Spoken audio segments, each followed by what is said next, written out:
touchdown. Kyler Murray heaving up a prayer. The Hail Mary to the end zone, and somehow DeAndre Hopkins in the middle of 1, 2, 3.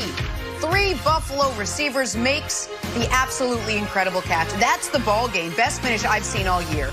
Here is yesterday's clear-cut hero, DeAndre Hopkins, after pulling off that amazing catch.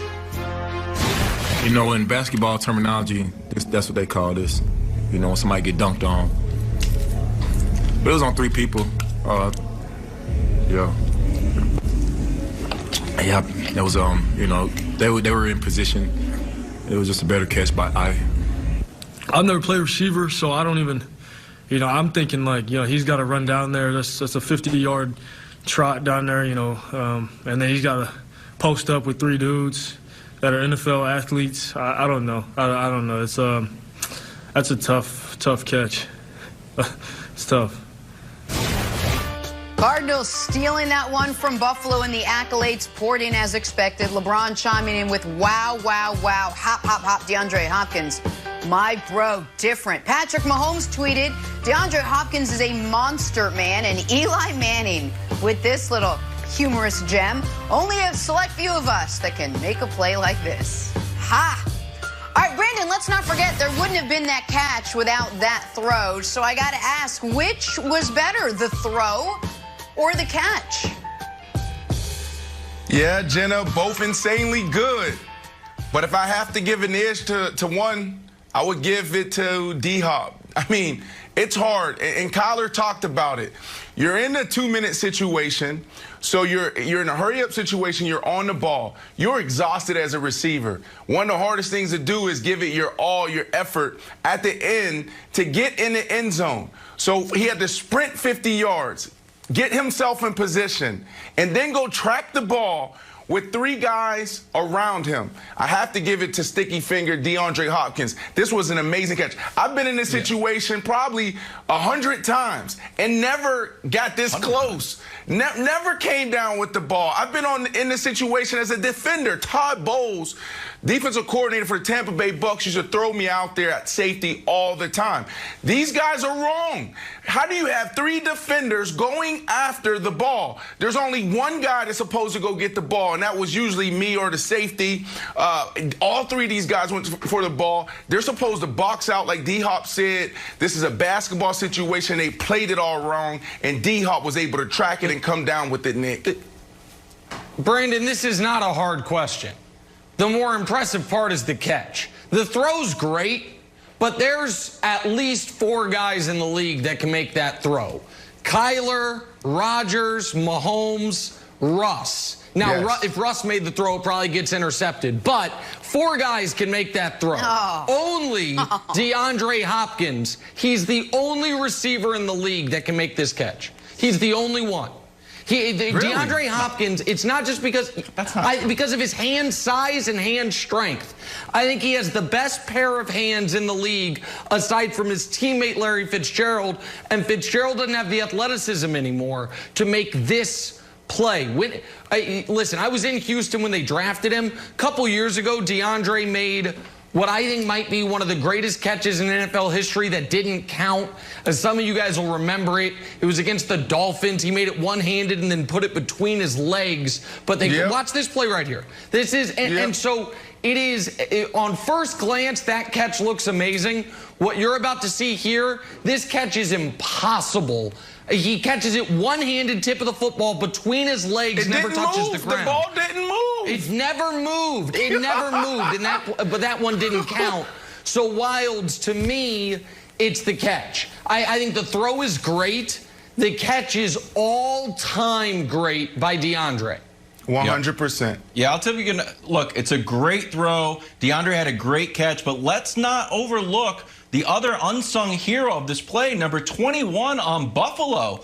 Mr. Poyer, Jordan Poyer, with a great play, comes in and hits his own guy. Get him out of there. Clear him right out. It's a strong play. It's like a moving pick. Blammo, get out of here. Let him catch it. It's good for the league. It's good for the Patriots. So it's double celebration for me. Great play. Another great performance for the Patriots here. Number 21, Jordan Poyer, with a great play. Helps the Patriots move up in the standings. Guys, I didn't even notice that. But guys, it's terrible execution. I want to reiterate this. This is what happens to good teams where they just don't execute. The Buffalo Bills, you can't have 3 guys going for the ball. There should be a guy pulling on D-Hop. There should be a guy boxing out D-Hop. They're all going after the ball. We're not taught that when we're sitting in these meetings. You go through this play every single Saturday. These are one of the last things you do before you get on the bus, go to the hotel, or before you go to the airport.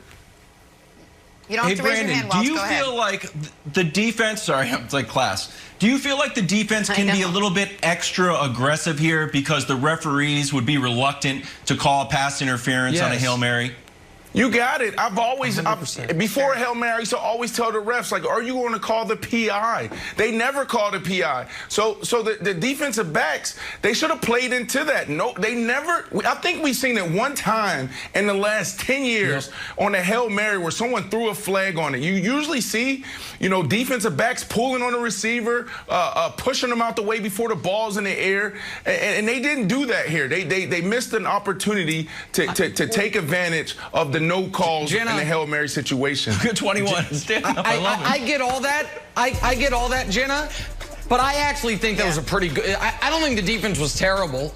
I think it's an amazing play by D-Hop. But go ahead. I think it's an amazing play by Hopkins, Jenna. Well, okay, so it was a great catch, but you can't overlook the fact that it was also a great throw. And after yesterday's game, Kyler Murray, that throw plus all his other throws, jumped up to 4th in MVP odds behind. You got Russ, Mahomes, and Rodgers. Brandon, I'll send it back to you. You think Kyler Murray officially entered the MVP discussion after this game-winning Hail Mary heroic yesterday? 100%. I mean, he's having a Lamar Jackson MVP year. If you look at the numbers, they're almost identical. I mean, they're getting it done in the pass game. They're getting it done in the run game. And also what makes this cool is he has the flair that goes with it. When you think about the year Lamar Jackson had last year, what was he doing? He was dominating you through the passing game and the run game. And he was really efficient with the ball. But the kid did it with swagger. The kid did it with flair. He did it with attitude. And is anyone doing it better than Kyler Murray right now? Yeah, Patrick Mahomes is winning games. He's Mr. Consistent. He's like Hawaii right now. You have, Aaron Rodgers who's getting it done. But this kid, if they continue to win these games, and he's getting it done with flair, he has a chance to be the next MVP. Brandon. Did you just ghost Russell Wilson on live television? He doesn't even get a mention? Your beloved? Hold on. Did you just ditch Russell Wilson on live TV I'm in a new without studio. even a mention for him? I'm in LA. I'm in a new studio. I don't think I can hear you correctly. Oh, okay. I got you. I understand. I understand. I said Friday, there's only going to be one NFC West quarterback that finishes the season in the MVP conversation. Because you can't win the MVP as a quarterback if you don't win the division. Now, Russ and Kyler play each other on Thursday, and that game will go a long ways to determining which of those quarterbacks gets to finish second in the MVP to Patrick Mahomes, who's obviously going to run away with it. But just like I think it was too early 4 weeks in to anoint Russ the MVP, it's too early 9 weeks in to say Kyler is just totally dispatched of Russ. But what is true is while the Cardinals behind Kyler have scored 30 in 5 straight games and won 4 of 5. Meanwhile, Seattle has lost 3 of 4, and Russ has been, and I poke at Russ jokingly, but Russ has been turning the ball over at an alarming rate. 10 turnovers in their last 4 games as the team's gone 1-3. So right now, I think it's Mahomes, Rodgers, Kyler, Russ. That's how I would slot the 4 as we sit here today. I buy that. Yeah, I think Kyler's in the club, but like Patrick Mahomes is in VIP. Like, you still can be in the club. You're like, oh, man, he's got bottle service up there. I got 3 good Kyler stats for you. 1, the Cardinals are first in total offense. No one talks about it. We just think it's the Seahawks and the Kansas City. It's not. Now it's the Cardinals. 2, only Dalvin Cook has more rushing TDs than Kyler Murray. That blew my mind. And 3, he's still on pace for the first 4,000 passing yard season and 1,000-yard rushing season. It'd be the first all time. So I think with a little bit of marketing, and if Mahomes has a little bit of a dip,